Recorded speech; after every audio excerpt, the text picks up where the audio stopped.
SMA Negeri 3 Menggala, teman-teman dan rekan sejawat saya di SMA Negeri 3 Menggala.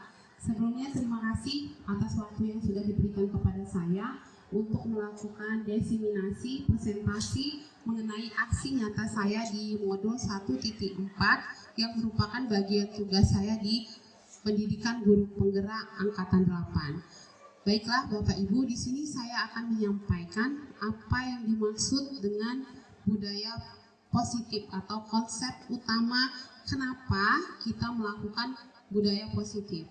Yang pertama di situ ada perubahan paradigma belajar, kemudian yang kedua disiplin positif, yang ketiga kebutuhan dasar manusia, yang keempat motivasi perilaku manusia, posisi kontrol restitusi, keyakinan kelas, dan yang terakhir adalah segitiga restitusi. Nah, kita lihat di sini apa yang dimaksud dengan paradigma baru dalam pembelajaran. Seperti yang kita ketahui, paradigma itu adalah suatu pandangan atau konsep yang sudah kita jalani selama dalam kegiatan pembelajaran.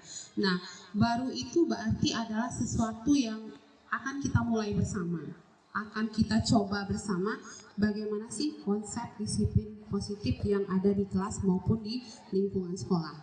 Di sini berdasarkan prinsip pembelajaran yang berdiferensiasi atau mengelompokkan anak sesuai dengan minat dan bakatnya. Kemarin sempat kita singgung apa itu berdiferensiasi, yaitu pembelajaran yang mampu atau metode teknik yang kita gunakan sesuai dengan kebutuhan murid kita di dalam kelas maupun di luar lingkungan kelas.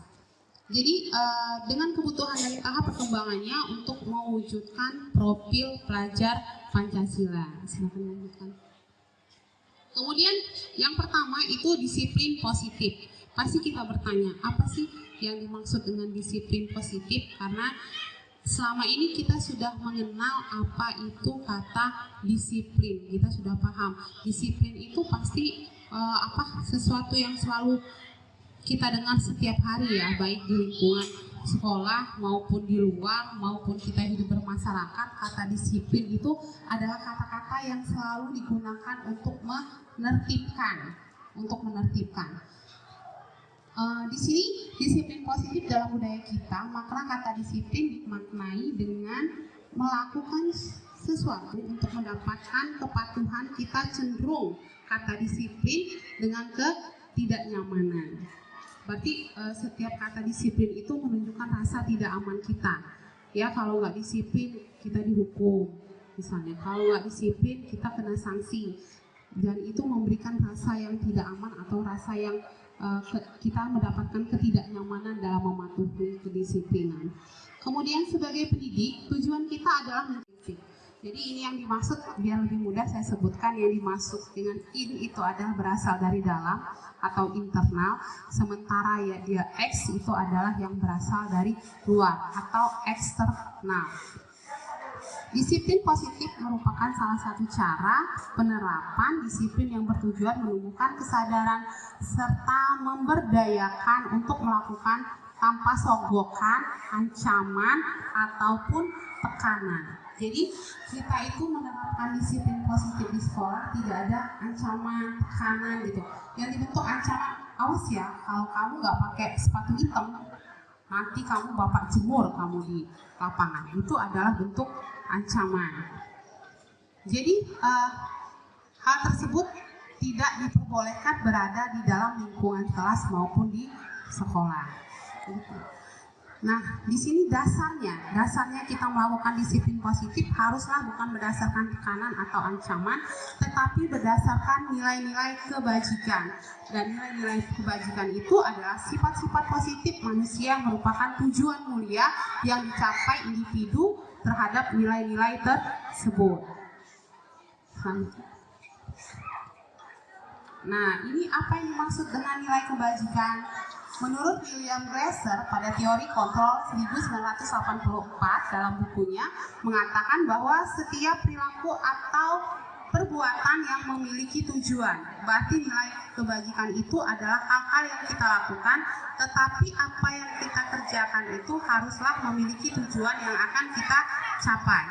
Selanjutnya, dengan mengaitkan nilai-nilai kebajikan yang ingin dicapai pada tahap pendidikan itu ada 5, yaitu mandiri, bernalar kritis, berkemenekaan, bergotong royong, kreatif, aktif.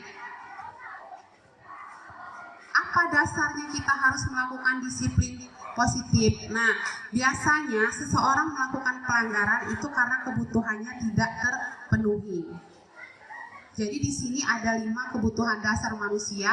Yang pertama, bertahan hidup, kasih sayang, rasa ingin diterima, kemudian penguasaan, kebebasan, serta kesenangan. Jadi kalau misalnya ada anak yang bekerja di luar sekolah itu karena kebutuhannya tidak terpenuhi, dia ingin bertahan hidup secara ekonomi.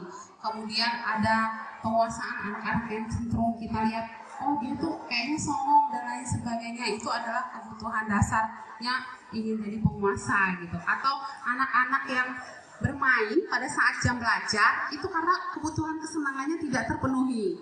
Jadi makanya pada saat belajar kok malah main, itu berarti ada kebutuhan dasar yang tidak terpenuhi.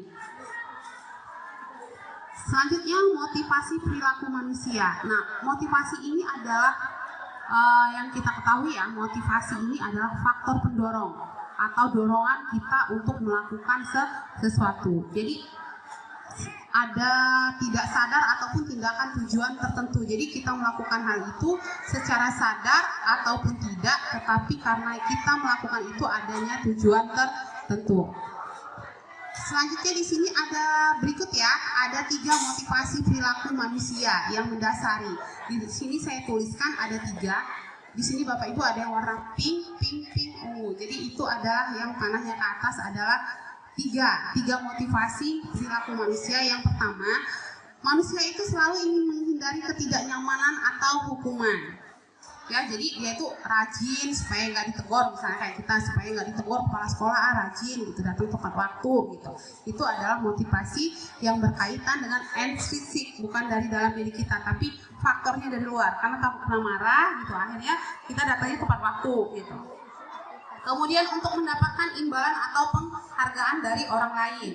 Oh, biar saya jadi guru favorit nih gitu. Jadi saya rajin-rajin, bagus-bagus gitu. Biar nanti saya kepilih pada saat jadi pemilihan guru favorit, saya kepilih. Itu juga motivasi instinktif. Kemudian motivasi instinktif itu adalah karena kita menghargai nilai-nilai kebajikan dalam diri kita sendiri. Seperti tadi, berarti kita itu melakukan hal itu atas dasar keinginan sendiri karena kita ingin memperbaiki diri sendiri, bukan karena ada faktor eksternal dari pihak lain, pihak luar, atau menghindari ketidaknyamanan, atau karena kita ingin mendapatkan imbalan atau penghargaan. Selanjutnya di sini ada konsep disiplin dengan identitas gagal. Jadi apa yang dimaksud dengan identitas gagal gitu? Jadi kalau menghukum anak, Bapak Ibu, itu sudah sering kita lakukan ya, menghukum anak. Ternyata menghukum anak itu berdampak tidak baik atau tidak benar. Jadi saya pernah diminta gitu membuat trapesium usia. Seumur hidup saya nggak tahu apa itu trapesium usia. Ternyata trapesium usia itu adalah untuk mengingat kejadian buruk dan kejadian yang berkesan yang dulu sekali, yang sudah belasan tahun itu masih kita ingat sampai sekarang. Nah, saya tulislah di situ kalau saya itu pernah punya pengalaman saya dilempar guru saya itu pakai gayung, ya itu sampai ngebekas sampai sekarang, dilempar pakai gayung terus tangan saya itu dipukul karena saya belum bisa kali-kalian. Dulu waktu saya SD kelas 3, kelas 3. Jadi itu yang saya ingat. Jadi ketika saya ditanya di trapesium usia itu apa gitu, pengalaman yang tidak bisa Anda lupakan sampai saat ini waktu Anda masih sekolah. Saya langsung ingat saya dilempar pakai gayung. Ya, ternyata itu bentuknya adalah hukuman. Memang sakit sekali waktu itu ya, sakit sekali, malu dan lain sebagainya waktu itu, sampai saya nggak mau sekolah lagi dan saya nggak mau lihat muka guru saya itu lagi. Akhirnya saya pindah ke guru kelas lain. Itu menyakitkan. Nah, itulah yang dimaksud dengan hukuman.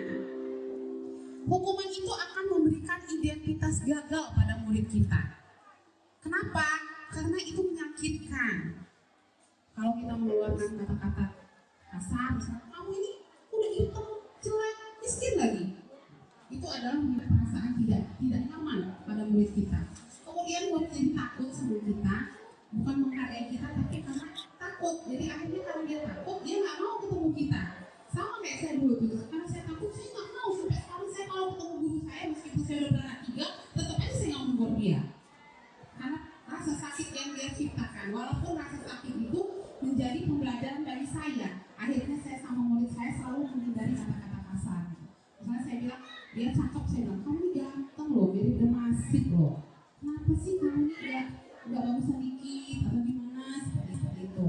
Kemudian murid menyembunyikan kesalahan, nggak ngaku. Kalau ini kita sering ya, kamu rokok ya? Enggak. Pasti karena dia ingin menghindari hukuman. Jadi itu adalah identitas gagal untuk murid kita nanti.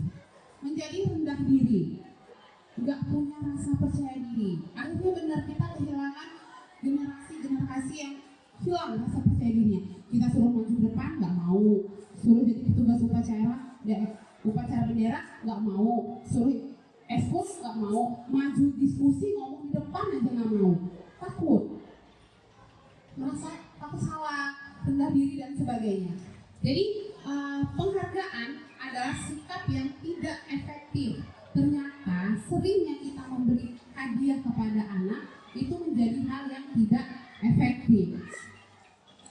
Kemudian merusak hubungan atau sifat iri. Oh, ternyata itu menciptakan cemburu sosial. Menciptakan cemburu sosial ketika anak tersebut mendapatkan hadiah sementara temannya tidak, itu secara lahirnya menciptakan iri atau cemburu sosial. Kemudian menghukum dengan sistem ranking. Makanya di IKM itu tidak diperbolehkan lagi ada ranking. Dia menggunakan interval nilai kemudian deskripsi. Tapi pada faktanya kita masih menggunakan ranking karena kita menggunakan grafik penilaian untuk meningkatkan prestasi anak. Ternyata itu juga membawa pengaruh. Misalnya kita upload di media sosial gitu, selamat sayang dapat ranking, dapat juara. Ternyata beribu-ribu orang yang anaknya nggak ranking itu cemburu gitu, iri gitu. Jadi akhirnya memacu anaknya gitu supaya gimana sih caranya untuk mendapatkan ranking. Kemudian merampas hak untuk menghargai dirinya sendiri. Anak itu akhirnya nggak menghargai kompetensi yang ada dalam dirinya sendiri. Misalnya dia suka menggambar, karena dikejar harus pintar matematika dan bahasa Inggris, hobi dan perkembangannya itu dilupakan sama dia. Padahal kompetensi dia suka menggambar. Harusnya kita memahami arti kinestetik ya. Anak ini berarti suka dengan hal-hal yang bergerak dan dilihat. Nah, ini yang kita ganti nih. Kita ganti dari hukuman menjadi konsekuensi. Ya, bukan nggak boleh menghukum, tapi yang dimaksud konsekuensi itu adalah bentuk rasa tanggung jawab anak terhadap kesalahan yang dia buat. Misalnya dia merusak baju temennya, berarti dia harus memperbaiki baju temennya, seperti itu. Jadi konsekuensi adalah penguatan jangka pendek, perlu monitoring kelanjutan, stimulus respon, murid menghormati peraturan, kehilangan waktu untuk merenungi kesalahan. Jadi dia sibuk memperbaiki kesalahannya, nggak punya waktu untuk lebar kali, oh kenapa saya jadi marah, kenapa ini, enggak. Kemudian restitusi adalah murid bertanggung jawab akan perilakunya, fokus pada pemecahan masalah jangka panjang, murid menghormati dirinya dan orang lain. Kemudian teori kontrol dirinya, memegang kontrol, murid semangat untuk memperbaiki kesalahannya. Nanti kita lihat ada contohnya. Ini 5 posisi kontrol restitusi. Nah, ternyata guru itu ada 5 posisi kontrolnya. Selama ini kita belum pernah tahu apa sih guru itu. Jadi di sini ada guru sebagai penghukum, membuat rasa bersalah, pemantau dan manajer. Bagaimana guru sebagai penghukum? Guru yang disebut sebagai penghukum itu adalah guru yang suka berbicara dengan nada tinggi, menghardik, berkaca pinggang. Itu adalah guru-guru yang kontrolnya penghukum. Misalnya gini, kamu sini, ngapain kamu situ? Nah itu adalah maksudnya guru itu sebagai penghukum. Kemudian pembuat rasa bersalah. Misalnya pembuat rasa bersalah itu gini. Coba ada contohnya. Nah ini, misalnya dia sebagai penghukum. Misalnya penghukum itu patuhi peraturan sekolah, lalu kamu berdiri di depan barisan. Kita anak yang terlambat misalnya. Kamu kan udah tahu peraturan sekolahnya apa. Berdiri kamu di depan kamu terlambat. Itu adalah penghukum. Ternyata selama ini kita tuh berfungsi sebagai penghukum. Gitu. Saya baru tahu juga. Kamu sudah tahu kan apa peraturan sekolah ini? Sekarang kamu lari keliling lapangan. Padahal nggak ada hubungannya memang ya. Terlambat sama lari keliling lapangan. Lari keliling lapangan itu maksudnya dia itu wiraga, perkembangan anak SD maksudnya. Kemudian selanjutnya di sini ada, nah ini ada guru yang suka benar ngebuat muridnya itu rasa bersalah, ya. Dia bilang gini, berapa kali Bu Guru harus memberitahu kamu? Bu Guru kecewa sama kamu. Akhirnya dia merasa bersalah. Berarti saya ini sudah mengecewakan orang lain.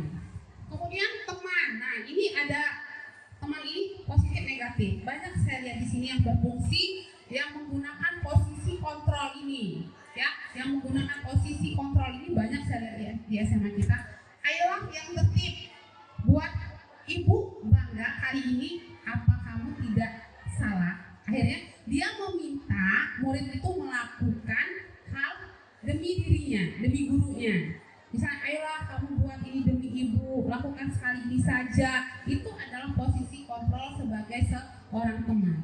Nah, posisi ini akan memberi kelemahan kepada anak, sehingga anak memiliki rasa bergantungan terhadap guru. Akhirnya anak tidak jadi mandiri. Selanjutnya di sini ada posisi pemantau. Posisi pemantau ini adalah seseorang yang menyampaikan dengan suara pelan, rendah, kemudian dengan resmi gitu ya, dengan formal gitu. Kamu sudah melanggar apa peraturan dan konsekuensinya.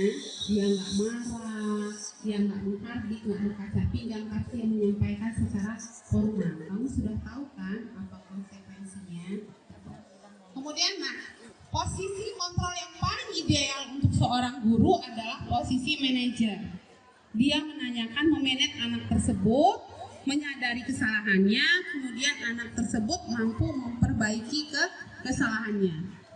Selanjutnya, nah, apa sih bedanya hukuman sama konsekuensi? Kayaknya sama ya, beda-beda tipis aja. Kalau hukuman itu adalah sesuatu yang menyakitkan, anak membenci kedisiplinan, susah untuk berubahnya. Di sini bisa dibaca Bapak Ibu. Anak belajar untuk menyembunyikan kesalahan, marah, rasa bersalah, dipermalukan, merasa tidak dihargai. Misalnya kita marah sama anak itu di depan orang ramai, itu akan jadi ingatannya sepanjang hayat dia. Saya pernah dimarah sama Ibu Rodia, gitu. Awas aja Ibu tuh nggak ngasih saya nilai, gara-gara dia saya jadi nggak naik kelas. Gitu. Itu adalah konsekuensi sama anak ya. Kemudian konsekuensi ini membuat anak merasa tidak nyaman dalam waktu jangka pendek. Maksudnya hari itu aja. Misalnya dia ngelepasin kancing baju temannya, kamu jahit bajunya, rapihin lagi, balikin lagi kayak semula. Dia merasa tidak nyaman pada saat itu saja. Jadi dia nggak bertahan lama. Keluar dari sekolah ini dia udah oke gitu. Masalahnya udah selesai gitu. Dia udah bagusin kancing baju temennya, dia berantem, bagusin kancing baju, udah selesai di situ aja. Nggak jadi bebannya. Kemudian anak menghargai disiplin, stimulus tanggapan, mendorong anak agar mudah menyesuaikan itu. Berikut kita saksikan bersama cara penanganan segitiga restitusi atau cara kita menyelesaikan masalah murid dengan menggunakan segitiga restitusi. Silakan duduk, Sapa. Terima kasih, Bu. Kamu tahu kan kenapa dipanggil ke sini? Iya, tahu, Bu. Sapa, dulu waktu Ibu SMA, Ibu juga pernah bolos, bahkan dengan teman-teman sekelas Ibu. Iya, Bu. Untuk saya hanya nongkrong di warung depan sekolah saja. Ya, kamu berhak ingin sesekali ingin nongkrong gitu ya, merasa berada di luar kelas. Iya, Bu, benar. Padahal kamu bisa melakukan hal yang lebih buruk dari itu, dari hanya sekedar nongkrong. Ya Bu, saya hanya nongkrong saja di sekitar sekolah, tidak merusak tempat umum, dan saya tidak ikut tawuran dalam sekolah lain. Tapi pastinya kamu punya alasan kan kenapa kamu melakukan hal itu? Ya Bu, saya tidak betah di kelas, tapi saya tetap bertanya kepada teman saya apa tugas hari ini. Baik Sapar, Ibu senang kamu mempunyai sikap tanggung jawab dan bisa membatasi diri. Tapi kamu juga harus tahu apa tugas kamu sebagai seorang pelajar. Ya Bu, tahu. Nah, sekarang Ibu mau tanya, keyakinan seperti kelas apa yang kamu inginkan? Bersih, nyaman, tapi sesekali Bu belajar di luar, jangan di kelas saja. Baik Sapar, Ibu suka kamu punya ide seperti itu, belajar di luar kelas, tidak hanya di kelas saja. Lalu, bagaimana cara kamu memperbaiki kesalahan ini? Saya tidak akan mengulangi kesalahan saya lagi Bu, dan tidak ikut nongkrong lagi. Kamu ingin menjadi orang seperti apa, Sapar? Ingin menjadi orang sukses dan bisa membanggakan orang tuaku. Baik, bagaimana caranya kamu mencapai menjadi orang yang sukses? Saya akan mencoba segala hal, tapi tidak dengan hal yang bodoh. Baiklah, Sapar, kalau begitu kamu bisa kembali ke kelas. Ya Bu, terima kasih.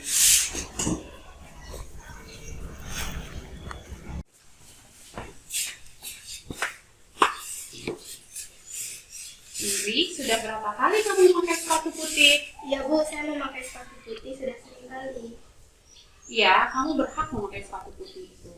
Ibu juga punya sepatu putih, bahkan ada warna pink juga. Tapi tidak ibu pakai pergi ke sekolah. Bagaimana menurut kamu? Iya Bu, benar. Untung saja ya, kamu hanya memakai sepatu putih. Padahal kamu juga bisa memakai sepatu yang berwarna-warni. Iya Bu, untungnya saya hanya memakai sepatu putih dan tidak memakai perhiasan yang berlebihan dan mencolok. Tapi kamu punya alasan kan kenapa suka memakai sepatu putih ke sekolah? Iya Bu, karena sepatu itu pemberian dari sahabat saya dan saya sangat menyukai sepatu itu. Baik Indri, Ibu senang kamu bisa menghargai pemberian orang lain. Tapi kamu juga harus tahu peraturan sekolah ini dan menghargai aturan sekolah ini. Iya Bu, paham. Apa yang kamu lakukan sesuai dengan keyakinan kelas kamu? Tidak Bu, Kalau begitu, kamu ingin menjadi orang yang seperti apa? saya ingin menjadi orang yang baik Bu, suka menolong, membantu orang lain, tidak sombong dan berguna untuk orang lain. Dan bagaimana cara kamu memperbaiki kesalahan kamu ini dan tidak mengulanginya lagi? Oke Bu, jadi saya tidak akan memakai sepatu putih lagi untuk ke sekolah dan saya memakainya ketika bermain. Baik Indri, kalau begitu terima kasih, kamu boleh kembali ke kelas. Terima kasih Bu. Dalam penerapan program disiplin, hendaknya guru mengisar kebiasaan yang profesional, sosial baik, di mana mampu mereaksi posisi kontrolnya pada sini. Kemudian mana perjalanan sebagai seorang guru, yaitu mengayomi anak. Posisi manajer yang murid insan yang mandiri, merdeka dan tanggung jawab. Demikian yang bisa saya sampaikan. Saya ucapkan terima kasih atas segala perhatian Ibu. Jadi sebelumnya saya membuka diskusi. Jika yang ingin bertanya, saya persilakan kepada Bapak S Negeri 3.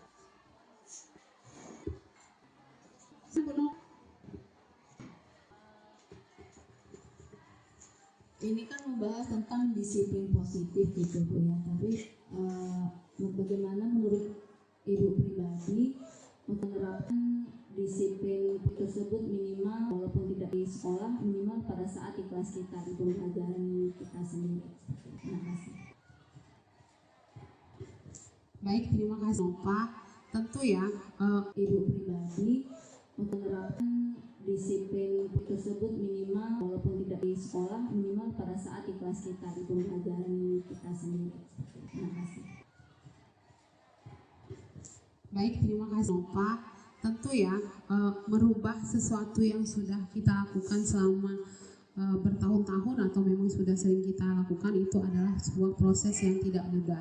Mentransformasi, merenovasi itu hal yang tidak mudah. Lebih baik kalau istilah orang lama itu lebih baik membangun yang baru daripada merenovasi. Jadi bagaimana cara saya menekankan disiplin positif di kelas maupun di sekolah? Yang pertama adalah saya memberikan kesadaran kepada murid, mengetahui dulu mereka punya motivasi belajar dari dalam diri mereka. Salah satunya adalah dengan membentuk keyakinan kelas. Jadi mereka keyakinan kelas. Jadi mereka yakin yang mereka lakukan itu adalah karena untuk kebaikan mereka secara pribadi, untuk karakter mereka, bukan karena takut dimarah guru dan lain sebagainya. Jadi mereka melakukan hal itu untuk kebaikan mereka sendiri, bukan untuk kebaikan orang lain. Nah, bagaimana kalau di sekolah? Tentu saja kalau tanpa dukungan kepala sekolah, tanpa dukungan pemangku kepentingan, tanpa dukungan kolaborasi teman rekan sejawat, budaya positif ini tidak akan semudah itu untuk berjalan. Dan penting bagi kita untuk mengadakan kolaborasi, bagaimana budaya positif ini bisa kita terapkan di lingkungan sekolah kita. Menurut saya seperti itu, Bu Nova. Silakan, ada lagi yang ingin bertanya? Bu Sulina, silakan maju sebentar, Bu. Terima kasih Ibu Irayani atas kesempatannya untuk diberikan izin bertanya.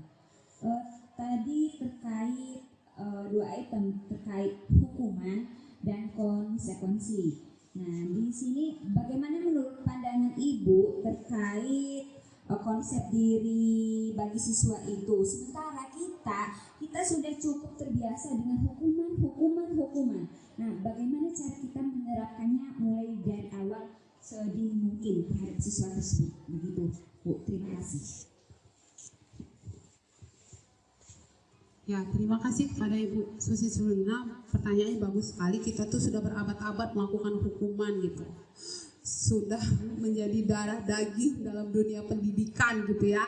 Bahwa menghukum anak itu adalah membentuk karakter. Tiba-tiba di sini diminta untuk merubah dari hukuman menjadi konsekuensi. Jadi bagaimana sih cara kita menerapkan konsekuensi tersebut supaya anak tersebut tidak, ya, yang pertama itu melalui segitiga restitusi tadi, Bu Sulina. Jadi kita menstabilkan identitas anak. Misalnya anak itu kita panggil dulu, kita ajak dialog dulu, kita tanyakan dulu apa sih alasannya. Karena tadi sudah saya jelaskan bahwa setiap anak yang melakukan pelanggaran itu karena kebutuhan dasarnya tidak terpenuhi. Misalnya dia tiap pagi terlambat terus, nggak pernah datang tepat waktu. Mungkin aja dia tuh nggak dibangunin sama orang tuanya, nggak disiapin mau sekolahnya. Jadi itu kan kebutuhan dasarnya, kasih sayangnya kurang terpenuhi. Misalnya anak bermain pada saat jam belajar gitu, kita belajar, ternyata anak tuh bermain lempar-lempar kertas. Itu karena kebutuhan dasarnya, kesenangan itu tidak terpenuhi. Jadi bagaimana cara kita menerapkan konsekuensinya adalah berkomunikasi langsung dengan anak dan orang tuanya. Ya, kita memberikan pemahaman bahwa kita itu bukan menghukum, tapi anak tersebut harus mengganti. Konsekuensi itu mengganti akibat dari perbuatannya. Jadi itu akan membentuk rasa tanggung jawab.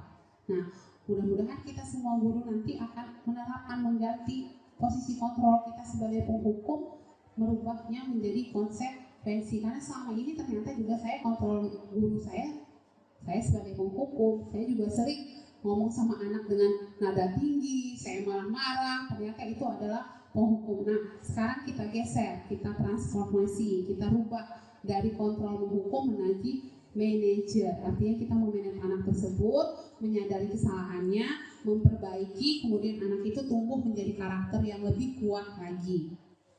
Seperti itu ya, bisa Bu Sulina ya, kita pahami bersama. Baik ya Bapak Ibu, demikian, terima kasih atas partisipasinya. Semoga kebaikan hati Bapak Ibu dibalas oleh Allah SWT, menjadikan Ibu segala kemudahan untuk menggapai cita-cita dan keinginan Ibu pada hari ini dan seterusnya. Masa depan murid kita adalah masa depan bangsa kita, dan mudah-mudahan kita menjadi guru-guru yang memberi kontribusi, transformasi, dan menjadi pemimpin perubahan dalam Merdeka Belajar. Salam guru penggerak, tergerak, menggerak, dan tergerakkan. Assalamualaikum warahmatullahi wabarakatuh. Waalaikumsalam warahmatullahi wabarakatuh.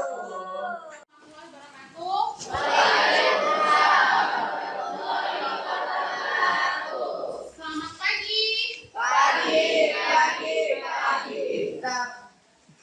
Sekali lagi ya, selamat pagi. Setiap pagi mas semangat ya, pagi-pagi harus tetap. Alhamdulillah ya, saya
Beda dengan peraturan. Kalau peraturan itu mengikat, ya. Kalau dilanggar ada sanksi, sifatnya memaksa.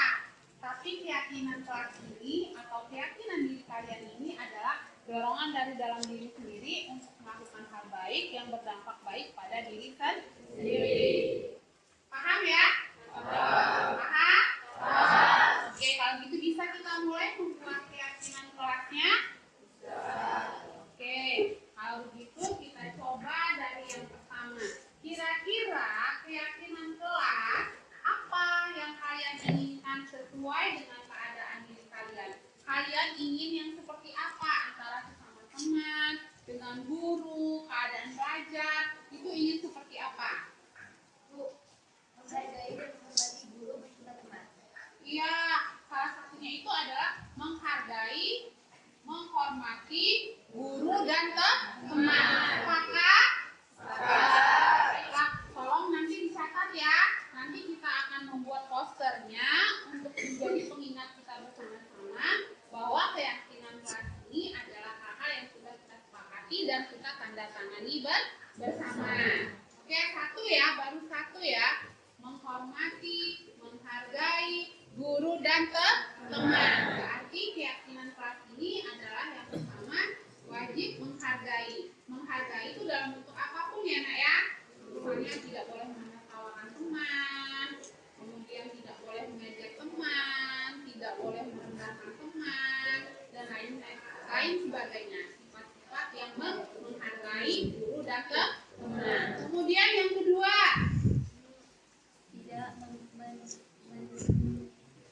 tidak apa ya? Tidak membantah atau Oke, tidak, maksudnya tidak membantah guru ya? Oh, oke, kita coba kalau kata membantah, kita bagaimana kalimatnya kita ganti ya? Ya, boleh kita ganti. Misalnya kata membantah, dari kata membantah itu ada apa? Taat dan patuh. Berarti taat dan patuh pada peraturan guru.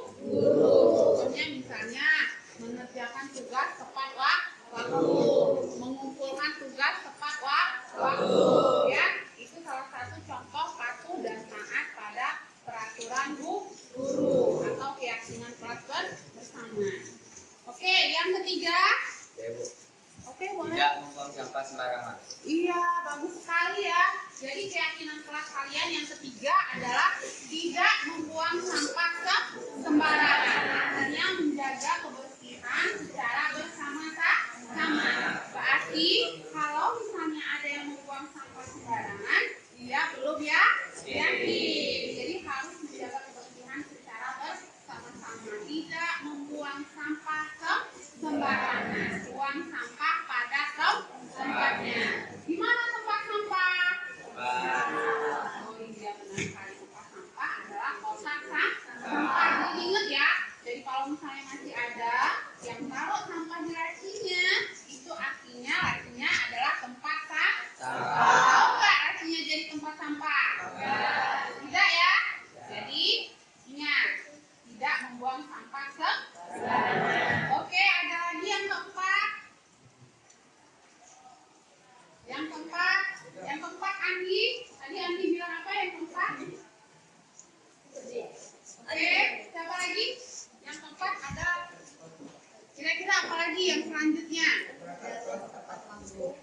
Oh iya, tidak terlambat, masuk kelas tepat waktu, datang ke sekolah tepat waktu, pulang juga tepat waktu. Artinya mengacu pada waktu ya. Jadi ingat, keyakinan kelas kalian yang keempat itu adalah datang tepat waktu. Artinya kalau sedang belajar tidak boleh ada di luar kelas, kecuali izin ke toilet atau ada hal yang menunjukkan kalian harus keluar ke kelas. Jadi harus ada di kelas tepat waktu. Paham ya? Masih ada lagi? Kira-kira cukup hanya 4 ini saja? Menghargai, menghormati guru dan teman. Kemudian yang kedua, taat pada peraturan pembelajaran. pelajaran. Yang ketiga, tidak membuang sampah sembarangan. Yang keempat, datang tepat waktu, masuk kelas tepat waktu. Hal empat ini sudah kita sepakati? Sepakat? Baiklah, kalau sudah kita sepakati, kita akan membuat desain poster untuk keyakinan kelas yang akan kita tempelkan nanti di kelas ini, ya, sebagai pengingat kita dan akan kita tanda tangani bersama. Artinya kesepakatan ini, tanda tangan itu menunjukkan kesepakatan ini sudah kita setujui. Paham ya? Paham. Kalau sudah paham, kita akan melanjutkan pelajaran selanjutnya. Tapi sebelumnya, Ibu akhiri dulu keyakinan kelas ini ya. Assalamualaikum warahmatullahi wabarakatuh.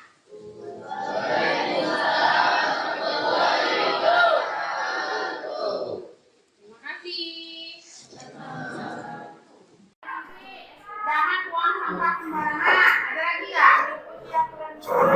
Mengikuti aturan kelas. Ikuti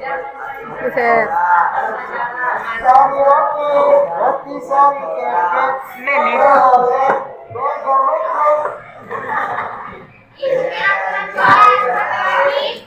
Ada lagi?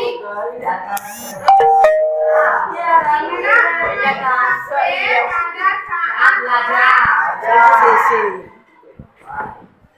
Cari roti.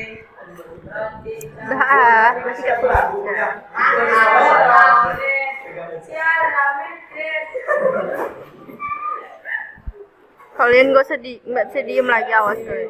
Ada lagi? Ada lagi yang terima apa? Assalamualaikum warahmatullahi wabarakatuh. Nama saya Nova Ertinar, guru SMA Negeri 3 Menggala, rekan sejawat dari Ibu Nomi Wirayani. Saya sangat senang sekali mengikuti kegiatan diseminasi penerapan pemahaman budaya positif bersama Ibu Nomi Wirayani, dan saya ingin sekali menerapkan di kelas saat pembelajaran maupun di